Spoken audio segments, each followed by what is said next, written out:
I'm Evans. First, the headlines.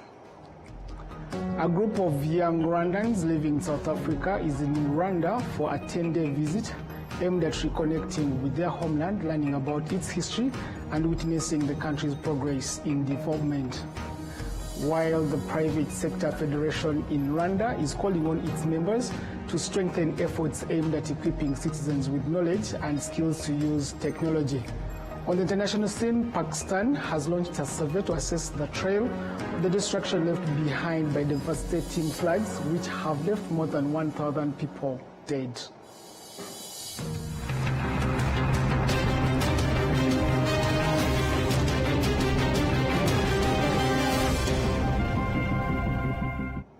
It's good to have you. My name is William Evans. Now this is the news in details.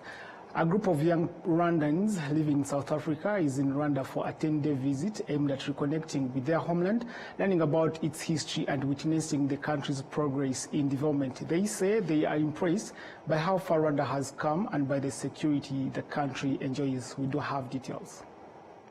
Some of the young people living in South Africa say that the visit has helped them better understand their roots. They also commend the remarkable progress Rwanda has made in terms of development and national building. So I came here on this program to learn, go back home with more knowledge about where I'm from, my heritage and all of that. One thing that I admire, especially learning about the history of genocide, is the part where they forgave, they forgave the people. And that's one thing I think other countries need to learn from, One thing that I take pride in being Rwandan, the fact that our people are good enough to forgive for such stuff, So that's a good value that our country has. And that's one thing I would go and preach to other people in South Africa. After coming here, I feel like I'm more proud to be Rwandan, I'm more proud to represent my culture because I know more about it. I know more about the people, I know more about the land, the history. So that makes me more proud to be Rwandese and to represent my country, even when I'm not here. I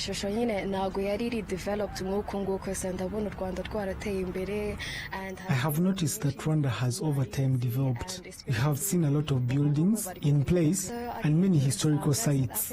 In South Africa, we usually have been told that Rwanda is not safe. They say that if you come to Rwanda, something bad will happen to you. But what we have seen and the story on ground is so different. For Ivan Ruhomo, coming back to Rwanda has helped him deeply connect with Rwanda's culture, and he has also learned a lot. So I've been here before, right? But I haven't really experienced much. So my expectation was to really dive into the culture and history of this country and just learn so that I can, take information back home in order to share it. He adds that by visiting, they experienced more than they expected and that people should come and visit Rwanda. Rwanda is... I didn't really expect it to be dangerous or anything, but I got more than what I expected. It's really safe, it's really well kept, it's clean.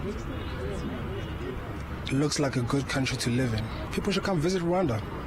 I think the culture here and the history here is the world has to know. It's because I think most people don't know about the history of Rwanda, and it's important to know. So the message I would say is come visit Rwanda. You won't regret it. Breeze Nibizi, who is also part of the group, asked diaspora youths to invest in their roots and take advantage of being on the right side of history. They should invest in their roots, We have an opportunity of being in the good side of history of this country, Obviously it's growing and we can be the next generation to improve the country, improve the economy, make us more united. During this 10-day visit, the youth will tour genocide memorial sites, industries, business and technology hubs, and also engage in discussions with various government leaders and institutions. According to the Ministry of Foreign Affairs, the purpose of this program is to nurture patriotism among the youth, help them learn about Rwanda's culture and history, and inspire in them the determination to become true ambassadors of their country wherever they are. Now, the private sector federation in Rwanda is calling on its members to strengthen efforts aimed at equipping citizens with knowledge and skills to use technology. The federation says it will help citizens make the most of development opportunities that exist in technology-based activities. Entrepreneurs in the technology sector affirm that the technology has transformed the lives of citizens in general and the business community in particular. For us, we see ICT as an enabler to give efficient and faster services or even better customer experience to our customers. We don't wish our customers to spend, I say I go to a hospital and you take a whole day just going to be at the hospital when you're only going to spend 8 minutes talking to a doctor. So the ICT or the technology or the InsurTech that we use helps us to narrow down administrative, non-related medical activities. We compress them from using a digital footprint so that now you can have better experience when you see a doctor, when you want to have medicine, when you want to look at your cost, when you want to look at your history. So that's the role at the end of the day, that particular tech. We don't sell you the tech. We use the tech to give you better happy health life. If you're happy with your health, then it's because we're using all these, there's people, of course, there's the technology, there's the processes. All those three things have to work together, but the tech enables a very huge chunk of efficiency for us to be able to give you a better health service that with our service provider, because we have to work with hospitals, pharmacies, gyms, wellness centers, mental therapists. So all that network, for us to bring it together, the tech builds the ecosystem and we can share information easily from one provider to another. We can efficiently approve your requests in a very short period of time, in less than 5 minutes. But without it, it will not be possible. But of course, there's dependencies like mobile phone. You need to have a mobile phone or a smartphone or even a simpler phone, but you need to have a mobile phone. Gone are the days where you have to use your physical card and say, for me to access medical health, I need a physical card. No. So now you can actually access it just with your mobile phone. On the bigger side, on the institute, how we contribute or how we see, first of all, the biggest asset any organization or even a country has is human. It's the people. So we contribute to making sure there's the well-being of people. If from a human perspective I'm well, like the wellness is on a higher level, even my productivity will go up. So by us ensuring that we give solution to our members in terms of wellness, in terms of prevention, and eventually protecting you from illness, it helps us basically build that asset or that human capacity to be capable to work and produce for the economy. So that's our role in reality. We want to do more.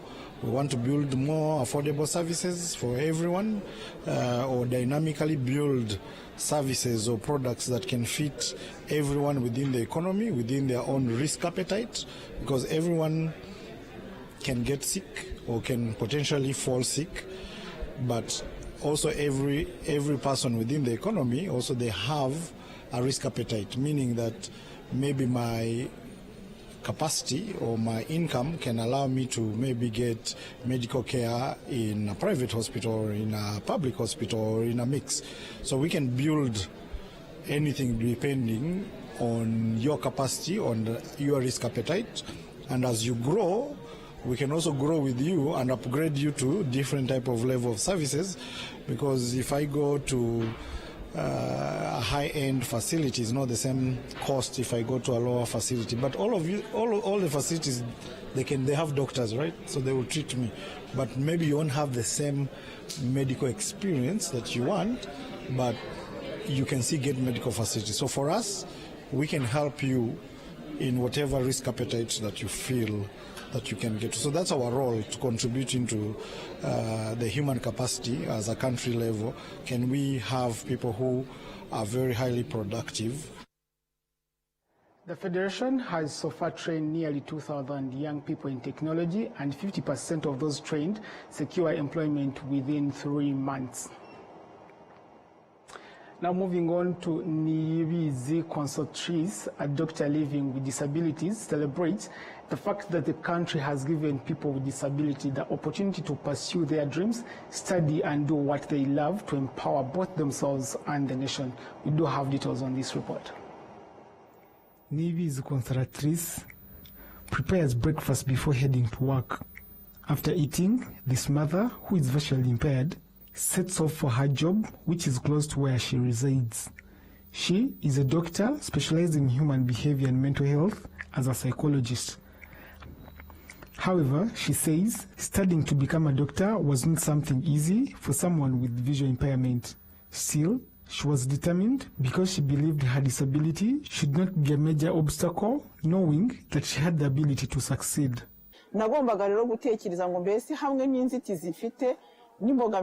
I therefore had to think beyond my disabilities and other challenges and find a career in a field I would manage.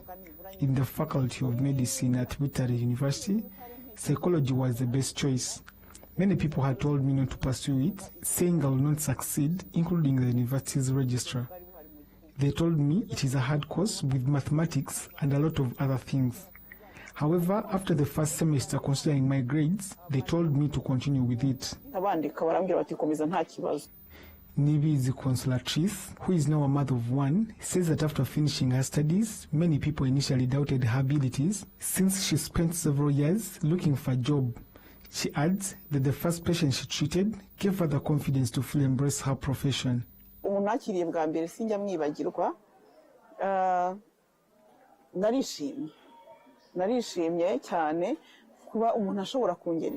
I never forget my first patient. I was so overjoyed that someone could come to me and get healing.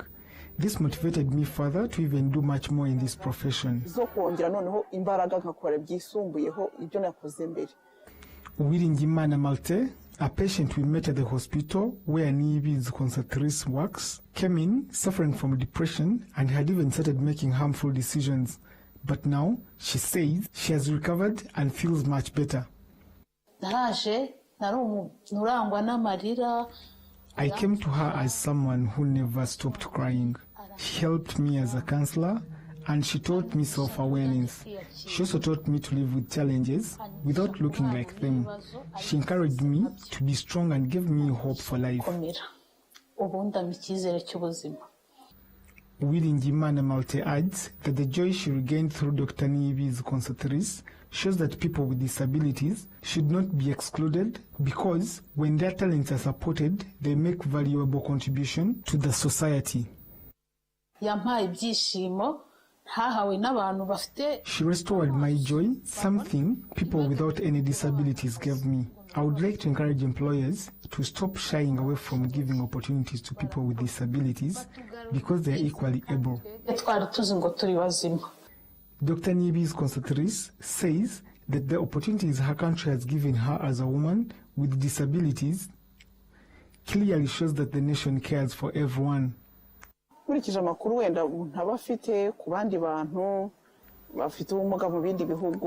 on what I hear from people in different countries, I think we have a very unique country.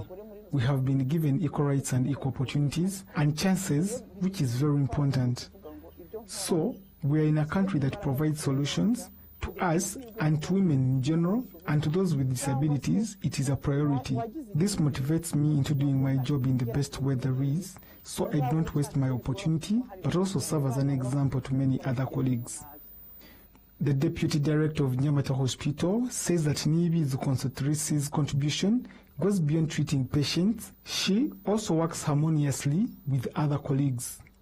Umuganga mwiza cyane yitaho abagwayi abakiriya be bamugana eka naho hagati y'abakozi nyene nta kibazo. She's a very good psychologist and always connects deeply with her clients. She's very motivated and using technology, she does her reports well and is also able to communicate with ease, and we are proud of her. Abikora neza kandi twe turabishima cyane. Nibi's consultatrice advises other people with disabilities to make the most of the opportunities provided by the country. She adds that whenever she gets the means, she plans to continue studying to expand her knowledge even further. Now, while some low-income families across Kirehe district are still in need of housing, the district authorities say that within 2 years, the issue of housing for vulnerable residents will have been solved. In addition to those relocated from high-risk zones who are still without homes, there are also vulnerable survivors of the genocide against the Tutsi who need housing, though it should be noted that ongoing efforts to resolve the matter have been deemed promising. Sector authorities are also mobilizing resources to contribute to this goal of building houses for the vulnerable. The mayor of Kirehe district, Bruno Rangira, has given assurance that within 2 years, the housing project for vulnerable families will be completed and that construction has already begun in Kirehe. Kirehe has set a target to build at least 35 new houses for vulnerable families each year and renovate about 362 existing ones. To more news, a French fashionista with Rwandan roots is set to debut her new collection in Kigali. She tells her story to Enora Gladys Benimana on the next episode of The Password. Let's take a look. Hello and welcome to the Culture Plus segment here in The Password. This is me, Enora Gladys, and today we will have an opportunity to dive into a young life of a French Rwandan fashionista who just chose to share with us her brand new collection, but also her journey as a fashionist here in Rwanda and also in France. We also have the honor to welcome Elodie Vestine Fromanto Monique. Wow. How have you been? I've been very good. Thank you so much. It's so good to have you here. Welcome. Thank you so much for having me here. It's a pleasure. As a fashionista, behind me I'm seeing some mannequins, which is also so good. But I would like you to, first share with us your journey to be into styles, into being a fashionist. Yeah, How sure. did it come? So I started, let me tell you a bit about my background, right? So I was actually born in Cameroon, but I'm half French, half Rwandan. I grew up in France at the age of 5, and then at 20 I decided to go to London. And it's really in London that I discovered a passion for fashion, as they say. Yes. So I started working in the fashion industry for Armani. So I was a sales assistant at Armani, and it really gave me the understanding that, fashion was not just a passion, but something that I really wanted to Yes. Yeah, I want to take the path. And then I became a fashion stylist in London. So I worked for I did some publication for Vogue magazine, I did GQ, I did Harper's Bazaar and some other magazines. Yes. Yeah. And how did you decide now to be coming up with your own thing? What gave you that inspiration? So first, I've been really wanting to go back to Rwanda, right? It's been something that I've been desiring for many, many years. It's been over 22 years that I didn't come back. I was really little when I came. So I decided to come back. First, it was meant to be only for a few months, but I ended up staying here. And actually what made me stay here is Izuba, right? So it's my first fashion brand that I'm going to be talking about today. Yes. And yeah, it was I understood here in Rwanda, I felt like there was a real gap in the market. There's no fashion designers that really focus on tailoring suits, especially for women. And, having a country that has so many incredible women leaders, I felt like they have, they need the right suits, they need the right clothing, for their authority, for their power. And yeah, this is what I'm doing here with Izuba. Yeah, I understand. Izuba, that's what we're going to be talking about today. Yes. And I would like to know, you always wanted to come back in Rwanda. It's been 22 years, that's what you said, right? Indeed, yes. What was you missing? What really pushed you to be I want to go back in that country every time? I guess, the more you become mature, and also me as a fashion stylist is really me digging into myself, creatively as well. And the more creative you are, the more you want to find what's inside of you, right? So I've always felt very French, but that Rwandan part was missing, Exactly. And yeah, it was just, that's the reason why I came back here, is really first to understand what it means to be Rwandan, I was I'm half French, half Rwandan, but what it means, what does it mean? So I wanted to get that and understand the culture, and yeah. Yeah, I would like you to now talk more about your new collection. I'm seeing some mannequins right behind me and also on your side. What can you talk about these brand new collection that you're going to be releasing? Yeah, sure. So basically the new collection is called Becoming. So it's really about the journey of transformation. Yes. It's about we're not born great, we will actually become great. So I'm really celebrating the journey here. And yeah, so in this collection, I'm actually repositioning Izuba as the leader tailoring brand in Rwanda. And the idea is to really redefine the corporate world, right? So I feel like, you know, people wear suits, but it's almost like because they have to wear suits. Here with Izuba is more than just wearing suits, is you know, celebrating your identity. Yes. As you know, like as I said, I'm French and Rwandan, so I'm really trying to like bring both worlds. So it's at the moment like Izuba is like a fusion of French classic tailoring with Rwandan heritage. Yes. And the idea is really to like empower people, to make them feel like confident, you know, and to celebrate as well African excellence and proud in identity in who they are. Yes. How do you see the future of the fashion industry in Rwanda, in Africa? As you said, you wanted to come here, but you saw a big gap in the fashion of Rwanda. How do you see the future for now?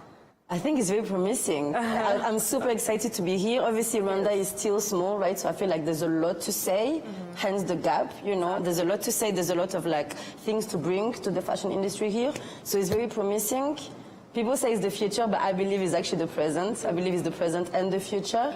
Everybody, if you look at, is looking at African designers at the moment, you know. Sure. And I don't think it's just a trend. I really believe like we can compete, you know, to the global market. So the vision that I have with Izuba is really to position, you know, Rwanda as an African, as a hub for African excellence in tailoring. Sure. Yeah. I guess that you already going viral on your social media platforms. We can see that you got the opportunity to demonstrate your fashions to the First Lady of Rwanda, Jeannette Kagame. Yeah. How did you feel about that opportunity that the day was demonstrating that? Wow, that was incredible. That was very incredible. You know, such a huge opportunity to be able to present her, you know, the last collection that was called Ndabaga at the time.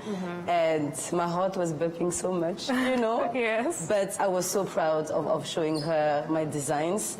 It means a lot because, you know, yeah, it means a lot for someone who comes back from London, you know, who was in London, come back to Rwanda, and after 2-3 years is able to like really present the collection to Her Excellency Jeannette Kagame. Is beautiful. Yes, and as a fashionist, I mean, you already now have enough experience in the industry. What challenges have you met in Rwanda and also in other countries that you've been working as a fashionista? Okay, I guess the challenges are very different, right, compared to the country. So in London, I would say the challenges are because there's so many people, right? So the competition is really high. So you have to keep on pushing.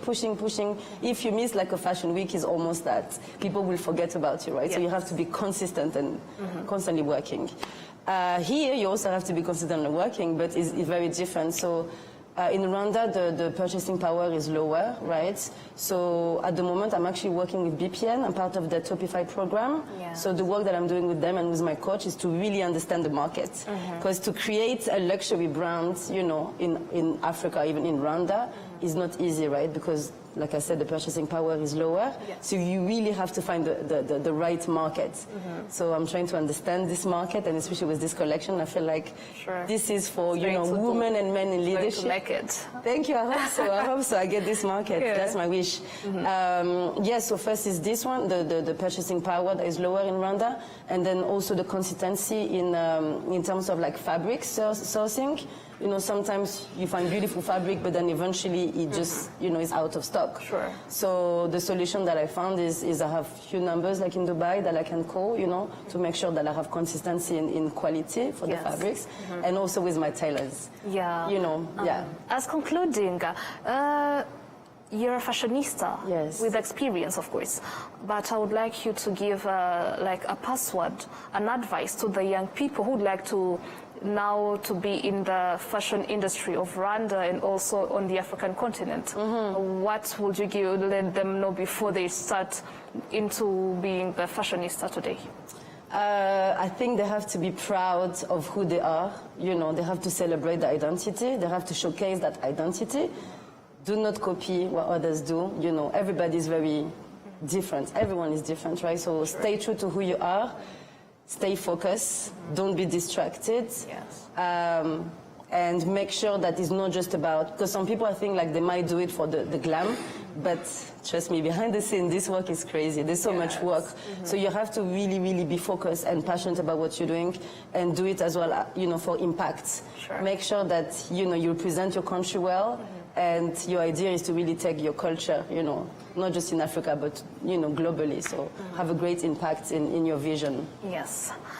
Being perfect, being focused, and being also passionate about what you do is an advice from LOD and as a fashionista to the young people who would like to be into the fashion industry. We'll be right back, and we wish also a good luck to LOD in releasing her new collection, Izuba. Thank you, Nora. Of course, that is a sneak peek into what will be talked about in detail on the show, The Password. For now, we take a break and return with international news.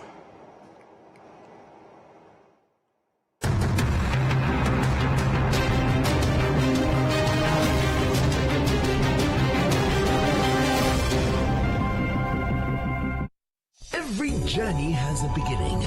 From nature comes refreshing fruity goodness that keeps you going every day. With every pack complementing life's best moments. Not one, not two, but 5 different fruity flavors. And this journey keeps giving. Introducing Inyandi's new fruity juice flavors, guava and cocktail. Now available at your nearest shop. Always ask for Inyandi.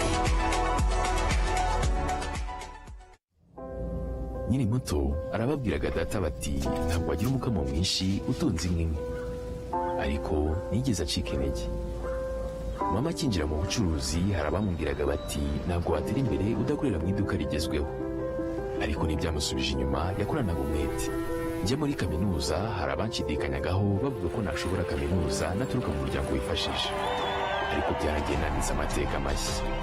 Igihe cyo gutera ishema umuryango wanjye kigeze, bamwe bakomeje kumbwira bati ntabwo watera umuryango wawe ibyishimo n'ishema, ariko narabishoboye. Hari abakekaga ko nasigira umurage ukomeye abankomokaho, ariko ubu mfite uruganda rutunganya amata. Banki ya Kigali yabaye umufatanyabikorwa wanjye mu rugendo rwose, inzozi zanjye zibimamo. Bigereho.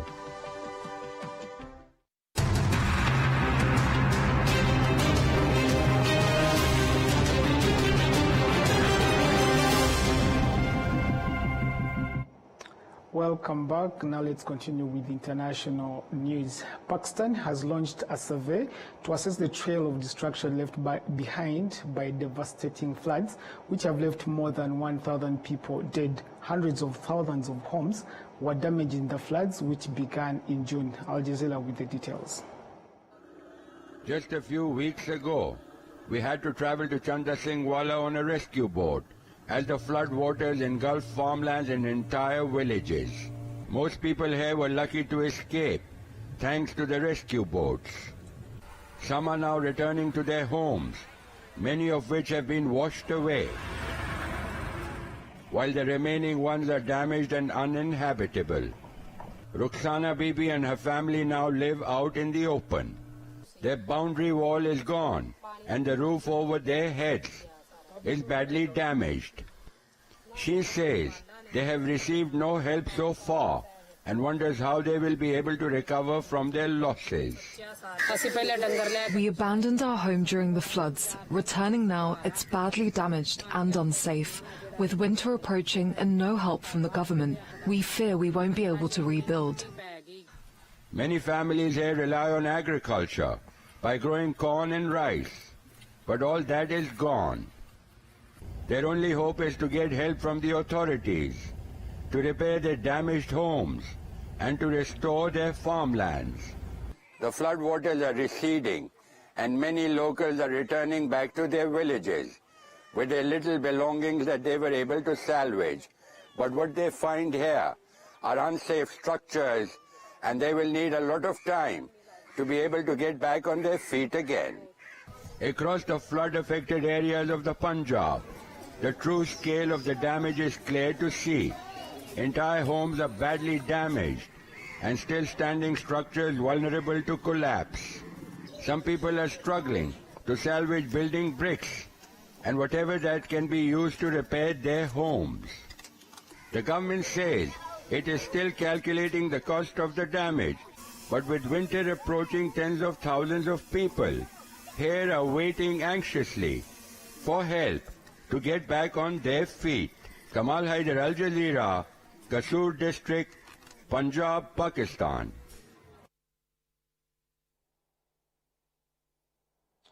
Let's now cross to Japan, where Tsunei Takaichi is set to become Japanese first female prime minister after being elected as the leader of the country's Liberal Democratic Party. She'll be succeeding Shingulu Ishiba, who is stepping down after less than a year on the job. Al Jazeera once more.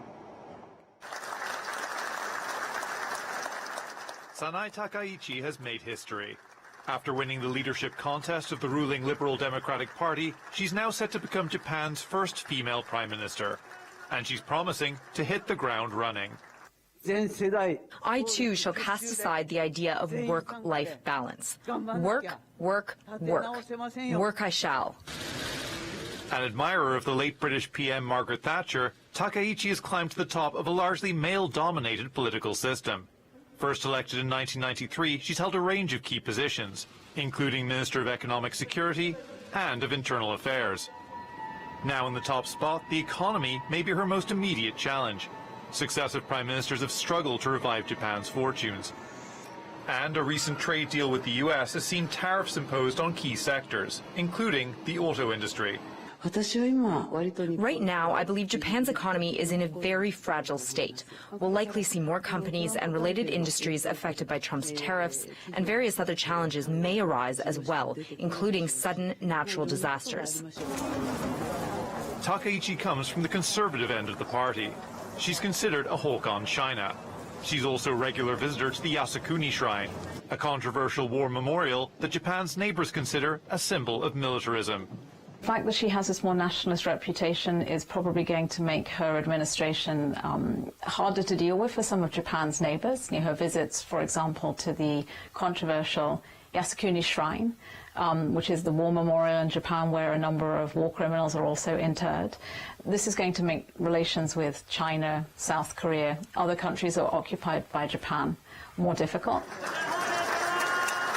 Many of Japan's prime ministers don't remain in power long.